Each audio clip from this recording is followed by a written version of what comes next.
State Asida Seed Bank ama Thamnaba Hotnabagi Tangai Phadaba Chaona Leire HAINA IMPHAL West District Deputy Commissioner MAYANGLAMBAM RAJKUMAR na PHONGDORAKLI Wafam asing ase Lamphel Pata Leiba ICAR Krisi Vigyan Kendrada Protection of Plant Varieties and Farmers' Right Act ki matangda pangthokpa Nomagi oiba National Workshop cum Awareness Program da mahakna phongdokhibane ICAR Research Complex for the NEH Region Manipur Center amadi ICAR Krisi Vigyan Kendra adina khutsamnaraga senba thawramaduda DC Mayanglambam Rajkumar na hai state asigi sel thunggi phibam phagat hanba amadi chawkhatpa lamdam ama ohenna bokhanabada agriculture sector gi Ajobu Thogdang lay, Hariba sector asi mapung phana chawkhatlaba matamda semilon gi fibam henna phagalakane, loinana agriculture, manufacture amadi service sector asi ningthina chawkhalakpa matamda, bangjin thaba state ama soidana oiba ngamgane. Amaromda state asigi oina seed bank ama laihanna hotnabagi Tangai Phadaba Chaona Leire.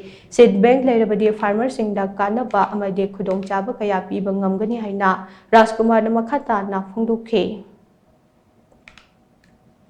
कोई department Singh ताना रहे हैं रगा line department Singh college की अदगी school की मसा इना agree होटी तमी बस सिंह खकना तबा स्कूल सिंह दा कॉलेज सिंह दा सो कोई अवेयरनेस पी बस न नबा अदगा कोई थ्रू दा सो कोई दा सिल मता दा कोई ना फाइ बया वा तो बया सिंह कोई टाइप तो न नबा जेड योगी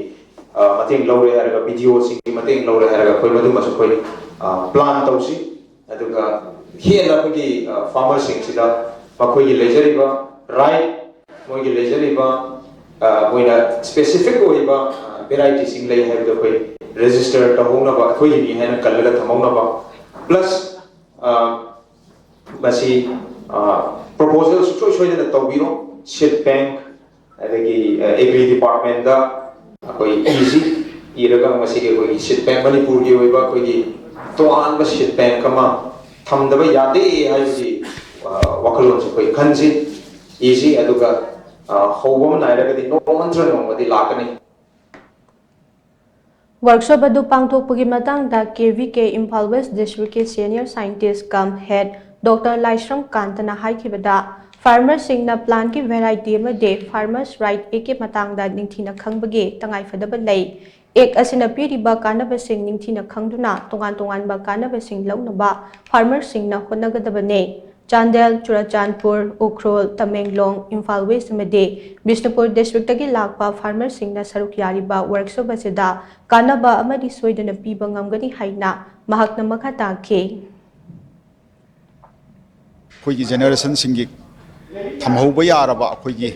afaba maru marang singdo akoina ngasigi asigi ek ki makhada restart tawragadi atopa mafamna lawbadi yadanaba aduga masidasu akoige farmer singdasu kana hanba mayam ama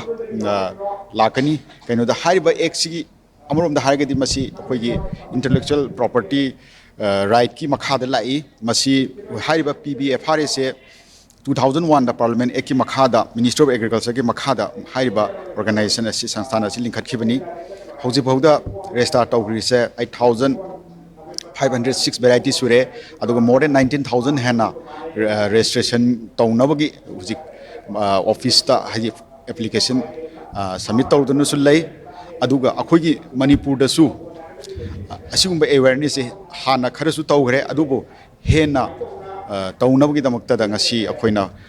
district manga gi farmers haitare district manga plus akhoigi Bishnupur yaruga taruk